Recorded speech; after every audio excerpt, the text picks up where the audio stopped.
Have you been told that the Grand Canyon and the Ice Age are things that prove that the Earth is billions of years old? We're going to study that today on The Truth in Love, so stay with us. There's a message true and glad for the sinful and the sad. Ring it out, ring it out, ring it out. It will give them courage new, it will help them to be true. Ring it out, ring it out, ring it out, ring it out. Ring out, merrily ring the word, speeding away, Lord, man, message divine, and see. send it today. Still far from Jesus, many live in Lost and sin. those in doubt, darkness and doubt. I want to thank you for joining us today on The Truth in Love. We're continuing our series of lessons on Christian evidences and matters that relate to the existence of God and the creation of the earth and the universe. Brad Harrop is with us, as he has been throughout this series. And Brad is qualified to deal with these matters. He holds a PhD degree in anatomy and neurobiology and goes around the world lecturing on these kinds of topics. And we have enjoyed you being here, Brad, so much. We're glad you're here. Good to be here.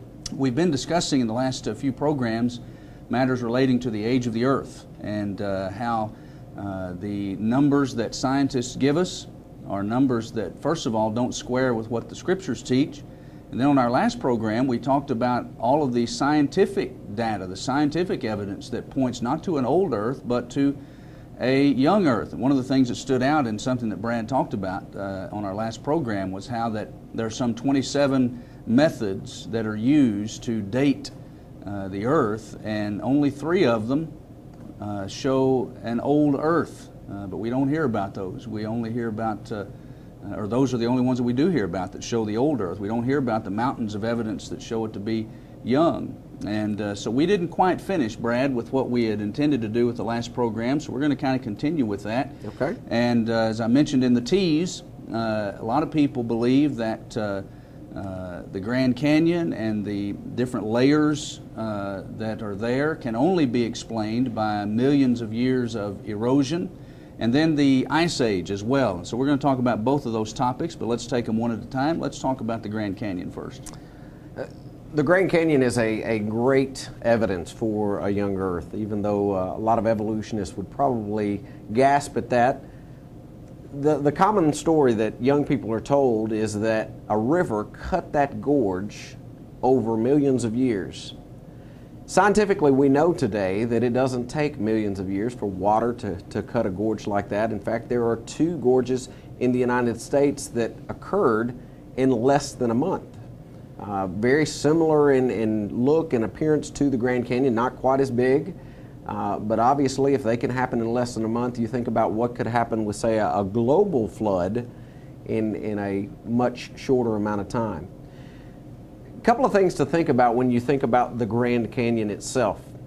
If that river really did cut the gorge, we have to ask the question, where is all the dirt that allegedly came out of that was cut away?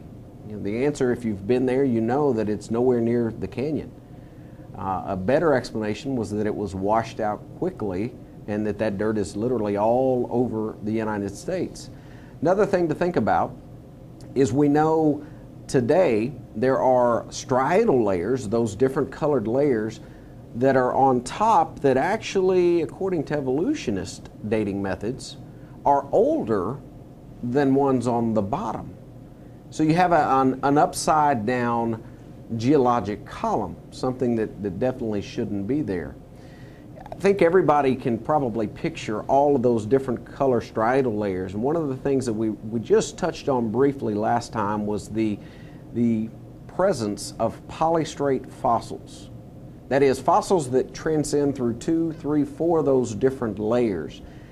Now, if we have fossilized trees that go through 3 or 4 of these different layers, the question is, if you're a dead tree, you're in a particular layer, you're going to just sit there while millions of years different sediments collect around you, or are you going to decay and rot? And the answer obviously is you would decay and rot. But we do have these fossils. So an explanation is needed. We turn to science and all of a sudden we realize, hey, there is an explanation. The explanation we found recently just on the side of Mount St. Helens, there's a lake called Spirit Lake, a lake in which most of the trees on one side of that particular mountain were washed into when that particular volcano exploded. A friend of mine, Steve Austin, who is a creation scientist, he went to observe some of the things that were going on, how quickly the Mount St. Helens area was coming back to life. He actually put on a wetsuit, took a dive down into Spirit Lake, and he noticed that the logs would float for many, many days. And then they would slowly tilt over, usually root side first, bob up and down for several days before finally slowly settling in.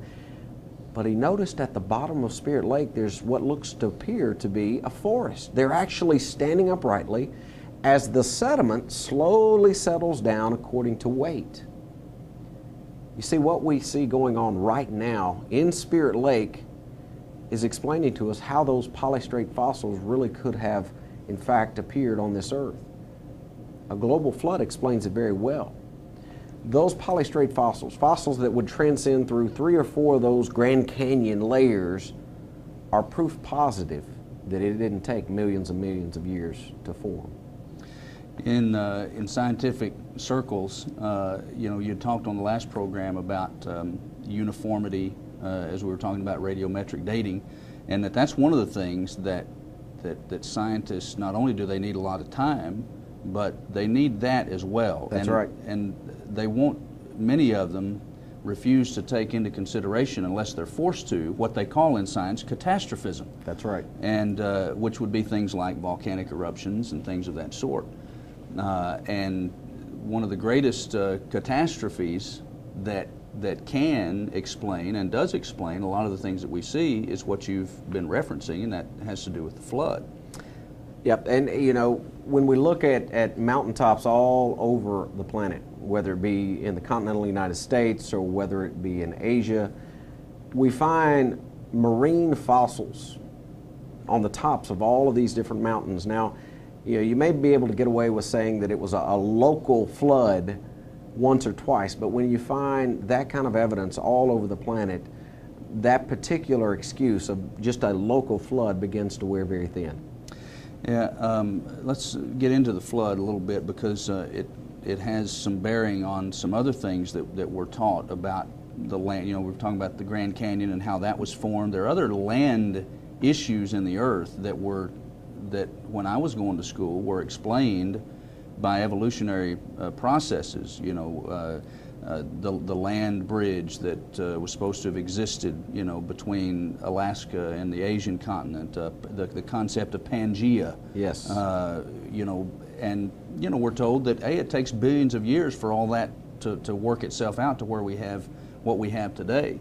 But catastrophism could explain that too. Very much so. I think everybody can relate to a period of time that our teachers called the Ice Age, and oftentimes textbooks would have images of woolly mammoths or saber-toothed tigers telling us about a time period that allegedly happened millions of years ago. Another explanation, when you look at the Ice Age scientifically, another explanation may be what Eddie was talking about, and that is a catastrophe. The first thing we need to define is, was there actually an Ice Age? And that one's pretty easy, Eddie. We were up in Alaska. We were able to see some glaciers up there, Exit Glacier. There's very little doubt today. We know that glaciers definitely cut through quite a bit of North America. One of the ways that we can tell that is when a river will cut a gorge, it actually cuts a V shape. But when those glaciers push through, they actually scrape up sand, boulders, and rocks, and they cut a U-shaped gorge. Now, interestingly, when those glaciers finally melt, they leave what's called till mounds, usually in the shape of a U. It's where the leading edge of that glacier pushed down, it collected all the sand and rocks and boulders, and then when it melted, you have a mound of physical material that was left in its place. Anybody that examines the evidence would be hard-pressed to say, hey, there was no flood, or there was no Ice Age. Yeah. When you talk about the Ice Age, what evidence is there that